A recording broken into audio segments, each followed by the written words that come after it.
amigo web telespectador, amiga web telespectadora do Agropapo, seu talk show do novo agronegócio aqui na Altivia, TV da internet. O Agropapo trata justamente aí do setor que vem sendo a exceção positiva da economia brasileira nos últimos anos, o agronegócio. Mas de uma maneira diferente, o Agropapo é digital, como o agronegócio cada vez mais é. O Agropapo é mobile, é jovem, é sustentável, trata justamente desses temas, fazer essa conexão aí entre agronegócio e consumidor, enfim, nova geração de consumidores. Então esta é a proposta do Agropapo, por isso que ele é o seu talk show do novo agronegócio aqui na Altivia, TV da internet. Bom, nós temos aqui uma nova edição e vamos tratar aí de um tema justamente que vem ganhando cada vez mais espaço, vem ganhando cada vez mais força aí no segmento do agronegócio e se associando cada vez mais ao agronegócio, que é justamente o setor da aquicultura, o setor de pescados.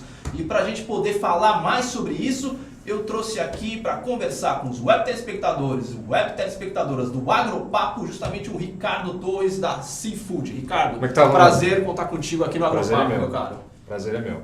Muito bem. E vamos começar pelo começo. Bora. Justamente, queria que você pudesse pontuar, justamente como um especialista no setor aí de pescado, de aquicultura, o setor cresceu de uma maneira muito acentuada nos últimos anos, né? Como é que está o cenário hoje? Olha, a aquicultura no Brasil ela cresce em média 10% ao ano, nos últimos 5 a 10 anos, tá? Certo. É uma atividade, das atividades do agro, é a atividade que proporcionalmente mais tem crescido, até porque saiu de uma base um pouco baixa também de produção, mas ela tem crescido a um volume rápido e tem inclusive atraído gente de outros setores do agronegócio que pretendem investir nessa área porque enxergam aí um potencial muito concreto de grandes investimentos e de grande receita com esse setor do pescado. Certo, a gente teve até recentemente, essa semana aliás, teve assinatura aí de um decreto aqui no estado de São Paulo, né, pelo secretário Arnaldo Chadim, pelo governador Geraldo Alckmin, justamente no sentido aí de melhorar as condições de formalização do negócio em torno da aquicultura, né? Acho que isso é importante, né? Sem dúvida. Esse era um dos grandes entraves aí para a produção crescer, não só no estado de São Paulo, como no resto do país, porque na prática muitos produtores estavam ilegais. Tá. Né? Sem licenciamento ambiental. Entre vários outros problemas, você não consegue financiamento para produzir. Certo. E você pode ser autuado a qualquer momento. Então isso gerava também uma insegurança jurídica muito grande para quem tentava entrar na atividade. Então o Estado de São Paulo agora, com esse decreto, ele pode inclusive virar uma referência para outros estados no que diz respeito ao licenciamento ambiental da atividade. Perfeito. Porque a aquicultura, como se sabe, criação de organismos aquáticos, ela usa recursos aquáticos públicos, da União ou então estaduais. Então é preciso que haja aí a mediação desses órgãos governamentais para que esse uso tenha uma finalidade compatível com o meio ambiente. Como você disse na apresentação, o agro pode ser sustentável. E essa é a busca da aquicultura nesse momento. Perfeito. Crescer de maneira sustentável. Até porque tem outros exemplos da aquicultura no mundo, como o Chile, por exemplo, que enfrentou problemas ambientais e tem uma legislação que é discutida constantemente de maneira a aprimorar essa relação difícil, às vezes, entre a produção e a preservação. Agora, conta uma coisa para nós, você como especialista no setor, por que você vislumbra justamente esse crescimento aí da agricultura nos últimos anos, vamos dizer, do ponto de vista do consumidor? O que tem mudado em termos de percepção do consumidor em relação ao consumo de pescados? Esse ponto é chave que você tocou. O consumo, justamente, é o principal driver aí de crescimento da produção de pescado no país. Tá. Se as pessoas... Ninguém vai começar a produzir pescado. A gente tem o exemplo do avestruz, que não foi um bom exemplo na cadeia do agro, porque pensou-se que ao produzir e gerar um volume interessante, o consumo viria naturalmente. Perfeito. Com o peixe foi justamente isso que não aconteceu, na verdade. Né? Então as pessoas passaram a consumir cada vez mais peixe no Brasil, e isso acelerou um pouco a produção e provocou um pouco essa... digamos que essa migração, não é uma migração porque quem trabalha no agro e em outros setores continua nesses setores, mas também já olha para o pescado. Então, assim, um ponto muito importante dentro dessa dinâmica do consumo de pescado foi a importação. O Brasil hoje tem um déficit na balança comercial de pescado perto de 1 bilhão de dólares. 1 bilhão de dólares. 1 bilhão de dólares é o nosso déficit da balança comercial de pescado. Então há mais demanda do que capacidade de produção. Exatamente. Então hoje a gente só consome o que a gente consome de pescado por conta do pescado importado. Então existe toda uma fronteira possível de desenvolvimento da agricultura que não vai ocupar todos os nichos que são ocupados hoje pelo importado, até porque são espécies que não existem no Brasil, como salmão, como bacalhau, e outras espécies que são importadas e criaram aqui um nicho de mercado e, enfim, estimular esse consumo. Só que isso também trouxe a reboque outras espécies nativas que são muito importantes. Perfeito, acabou puxando, né? Exatamente, exatamente. E como é que o Brasil está situado hoje no segmento da aquicultura? Em termos aí de uma produção mais organizada, como é que está isso? Como é que você pode pontuar isso? Olha, o Brasil ainda está muito distante dos grandes produtores de pescado no mundo, seja na pesca extrativa, seja na aquicultura. Né? No caso da aquicultura, o Brasil produz em torno de 600 mil toneladas de pescado. Tá? E a pesca produz em torno de 700 a 800 mil toneladas. Então hoje, segundo os dados disponíveis, porque também existe uma questão central, questão de dados Mas então, segundo os dados disponíveis, na verdade, em 2014 houve uma inversão, tá? Então a aquicultura passou a produzir um pouco mais do que a pesca extrativa no Brasil. Que essa é uma tendência mundial. A pesca extrativa, os estoques da pesca extrativa estão ou estáveis ou caindo, tá? Dependendo da espécie que você avalia. E a aquicultura só cresce, né? A produção só cresce. Você tem problemas pontuais de produção, inclusive derivados de questões sanitárias, e a falta dessa questão, desse respeito ao meio ambiente, que é contornado, que tem sido pelo menos contornado. Então, você tem aí essa dinâmica de crescimento da agricultura e estabilização da pesca. Isso também no Brasil. Tá? Perfeito. Então, hoje você vê também empresas que são indústrias de pescado, que trabalhavam exclusivamente com pescado extrativo, ou em sua maioria com pescado extrativo, hoje já estão invertendo também essa balança. Avançando para a produção em si. Exatamente, porque a agricultura, assim como outras atividades, vamos fazer uma comparação aqui com frango de granja. Sim. Se não houvesse granja, você tivesse que buscar frango selvagem, como é que você conseguiria produzir isso, fazer isso em escala, de maneira a atender seu consumidor, atender seus distribuidores, atender o mercado? Parece até ridículo a gente imaginar isso. Então é a mesma coisa com pescado. Tá? Exatamente, é um processo, né? É um processo. Então você tem isso na pesca extrativa, você consegue, de maneira geral, controlar quanto você vai pescar se você tem um controle de estoques. O Brasil não tem um controle de estoques eficiente. Então não se sabe exatamente quanto se vai pescar a cada safra. É uma surpresa. Às vezes vai bem, às vezes vai mal. Perfeito. Então, assim, se você também não sabe o quanto existe de biomassa para você pescar disponível, você pode pescar mais do que a capacidade de renovação. Então, com isso, você pode matar alguns estoques. Em termos comerciais, pode não... Um determinado ano, uma determinada temporada, pode não ser... Pode ficar sem o pode peixe. Ficar sem. Exatamente. No caso da agricultura, não existe esse problema, porque você tem previsibilidade de produção, você consegue saber exatamente o quanto é que você vai produzir ao final daquele ciclo de produção. Então, isso facilita para todo mundo, para quem produz, para quem compra, processa, distribui e come também.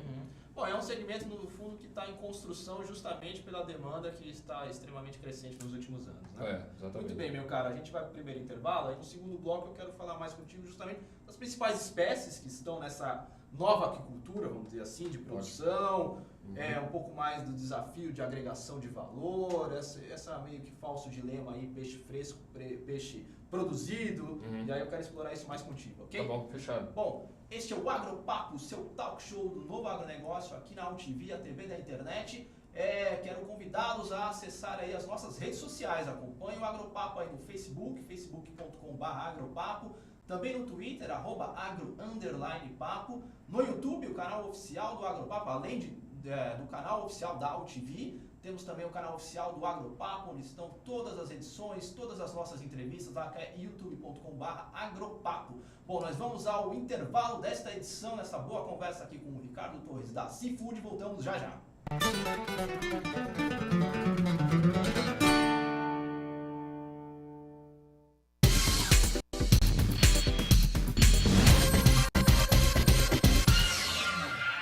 Pecuarista, dobre seu lucro na seca com o VMAX Virginia Micina.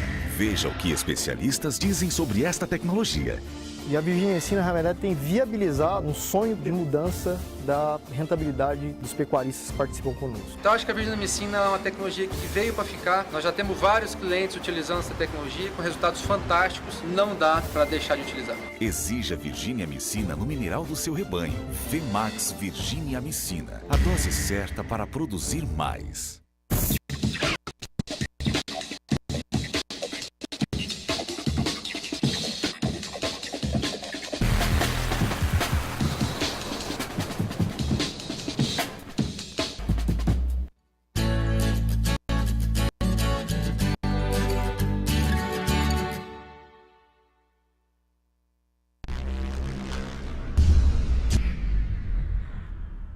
Pecuarista, dobre seu lucro na seca com o Vemax Virginia Messina. Veja o que criadores como você dizem sobre esta tecnologia.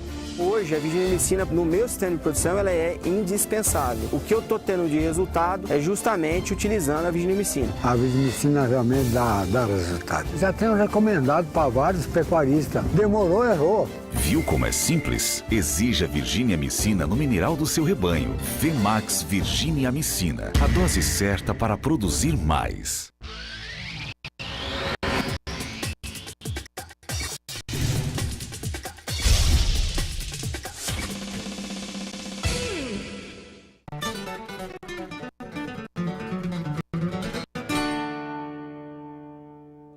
Voltamos com o Agropapo, seu talk show do novo agronegócio aqui na UTV, a TV da internet. O Agropapo, você já sabe, temos aqui dois propósitos, que é justamente contar quais são as especificidades, as particularidades do campo para as cidades e ao mesmo tempo, concomitantemente, mostrar também para os tomadores de decisão do agronegócio quais são as novas tendências de consumo, enfim, o que o consumidor está buscando cada vez mais em termos aí do consumo de alimentos, como é, por exemplo, justamente o consumo de pescados, da aquicultura. Vamos continuar aqui a nossa boa conversa com o Ricardo da Seafood Brasil. Ricardo, a gente deu um panorama aí do setor aí no primeiro bloco, e eu quero explorar agora contigo justamente quais são as principais espécies hoje aí, vamos dizer assim, abre aspas, cultivadas nas fazendas de peixes hoje aí no Brasil. É isso mesmo, não precisa nem de aspas, é isso mesmo, cultivada.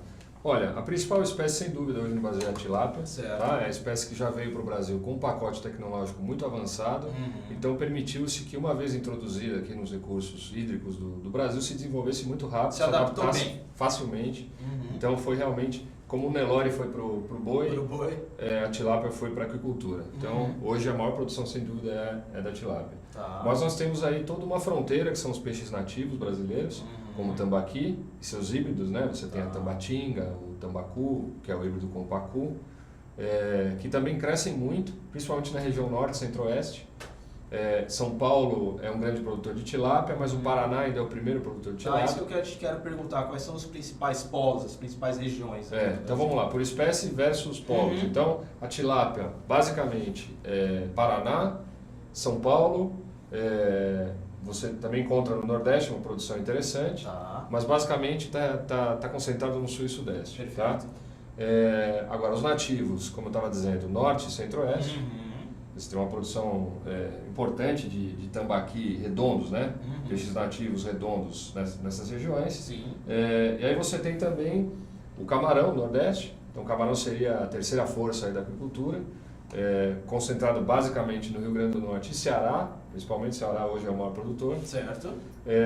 E aí você tem também a mitilicultura, né? Que são as ostras e mexilhões. Você tem isso concentrado basicamente do litoral do Rio de Janeiro para baixo, mas com força mesmo, com uma estrutura bem organizada de produção em Santa Catarina, mais especificamente na região de Florianópolis. Tá. Agora me conta uma coisa, a gente conversou no primeiro bloco, de certo modo existe um déficit aí, né, de produção no Brasil, que não acompanha, obviamente, o bom crescimento do consumo. Como é que você observa essa evolução para os próximos anos? Em que ponto, vamos dizer assim, se dá para prever algo que vamos atingir o break-even nessa questão aí? E se temos oportunidade aí também do Brasil estar participando no mercado externo como exportador de pescados? Como é que você vislumbra? Olha, eu acabo de voltar de uma feira da Espanha, que é a Conchemar, em Vigo, e ali falou-se muito sobre a possibilidade do Brasil ser um exportador, um player importante no setor de pescado.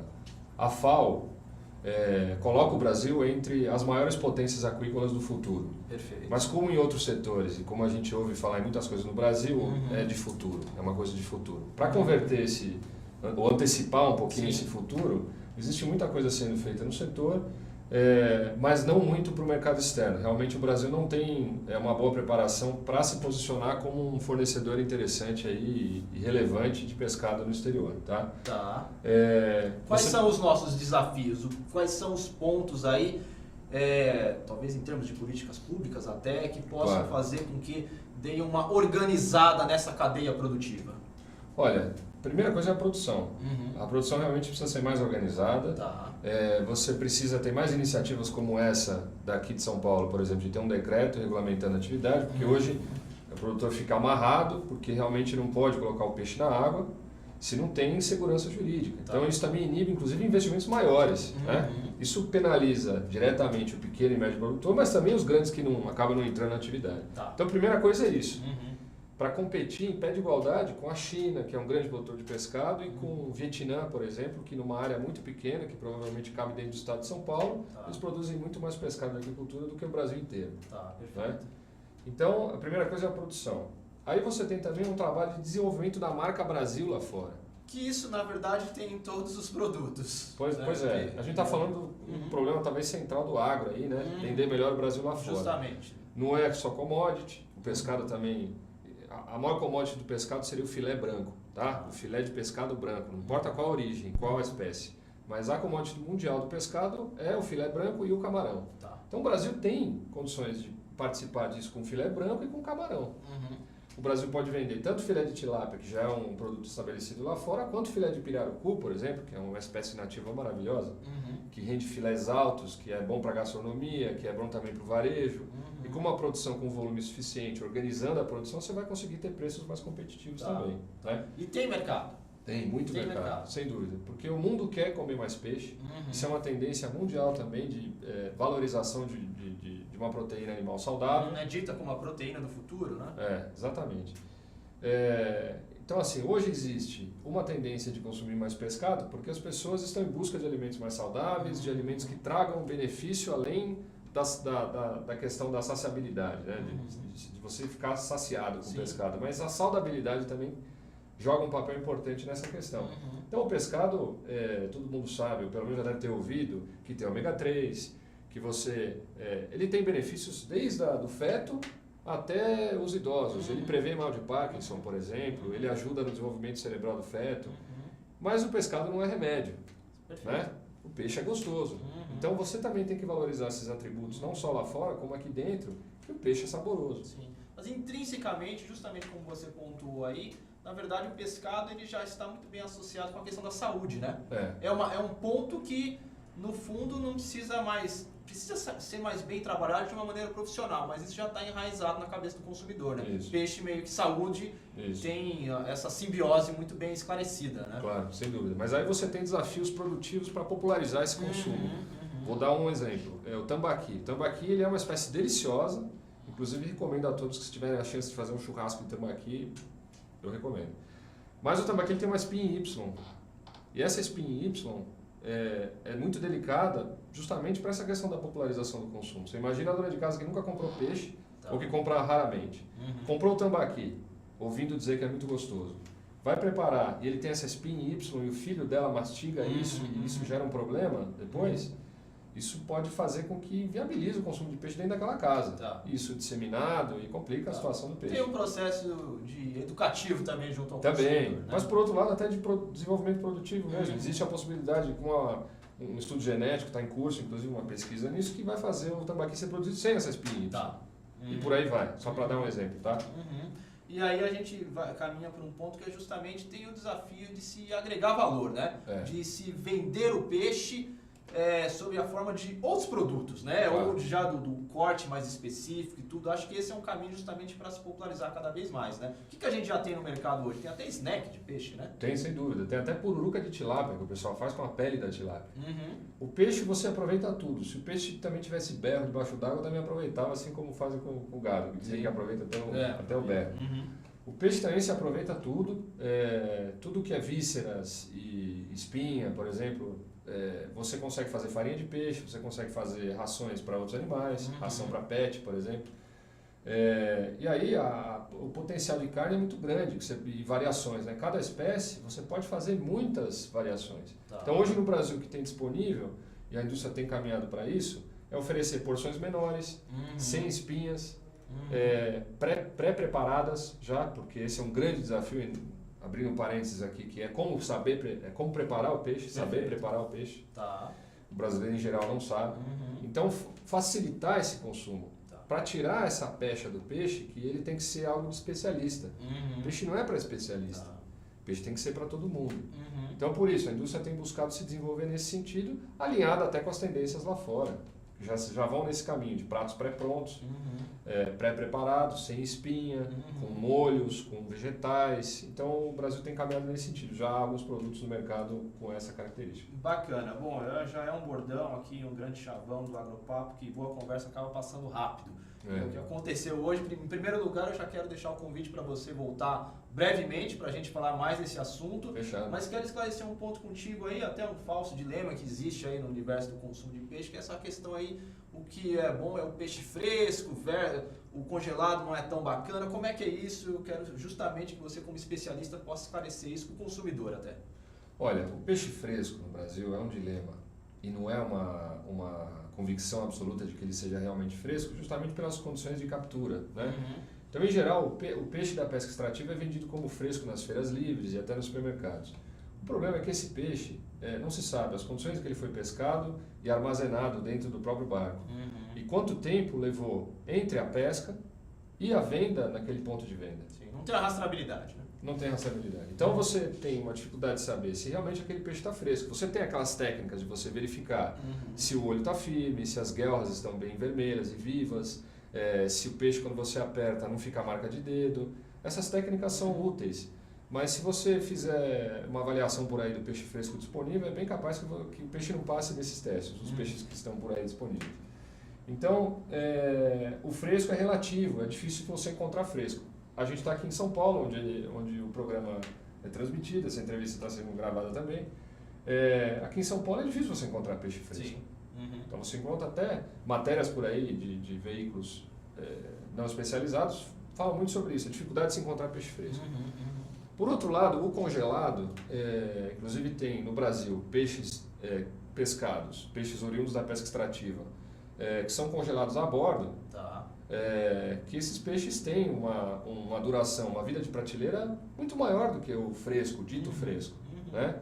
Então é preciso que o consumidor e até o interessado nessa cadeia produtiva saiba discernir que o fresco e o congelado não são bons por natureza, né? Existem bons frescos, existem bons congelados. Tá. O congelado também tem uma questão complicada, delicada, que é a questão da adulteração. Ao pegar um filé congelado, branco, primeiro, você não sabe direito que espécie é aquela, Tá. você não sabe direito se ali houve alguma introdução de aditivos para melhorar o desempenho, mas não necessariamente melhorar a qualidade do pescado. Então o congelado realmente embute isso, mas a gente tem visto aí uma fiscalização cada vez maior do Ministério da Agricultura em cima dessa adulteração de pescados congelados. Então hoje a gente já está caminhando para um cenário em que existe menos adulteração, então produtos congelados mais confiáveis e frescos oriundos da aquicultura também, com um tempo de prateleira mais longo. Tá, perfeito. Tá? E essa pressão acho que também vai acabar recaindo sobre a pesca extrativa e vai fazer com que a pesca extrativa se ajeite também nesse aspecto. Que caminhe nesse sentido. Essa é a minha visão.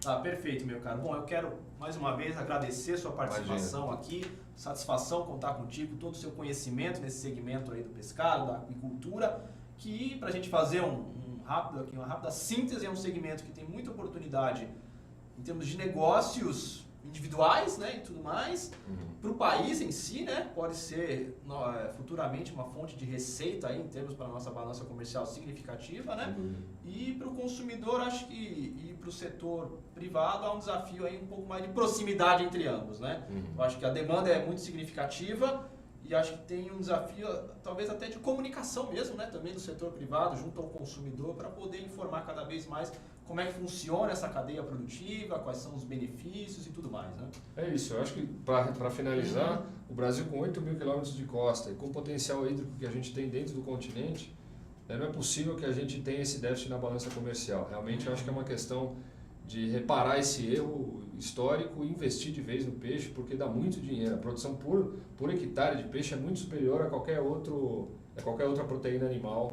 do agronegócio. Então, realmente o investimento vale a pena. Muito bem, meu caro. Bom, eu quero que você possa fazer a gentileza também de deixar os contatos daí da Seafood, se você puder falar o site aí para os nossos web telespectadores. Ótimo, obrigado pela oportunidade.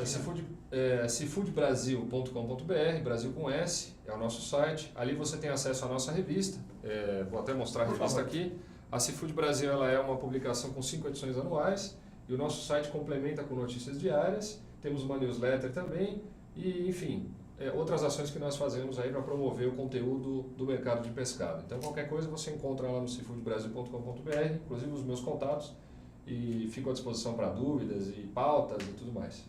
Muito bem. E assim nós encerramos esta edição do Agropapo, seu talk show do novo agronegócio, aqui com o Ricardo da Seafood, que nos deu uma aula aí justamente sobre o segmento da aquicultura, do segmento de pescados. Bom, o Agropapo termina essa edição, o Agropapo, seu talk show do novo agronegócio aqui na UTV, a TV da internet. O Agropapo tem produção, direção e apresentação de Ronaldo Luiz e a direção jornalística da UTV do jornalista Alberto Luchetti. Encerramos essa edição, voltamos na próxima. Um abraço e tchau, tchau.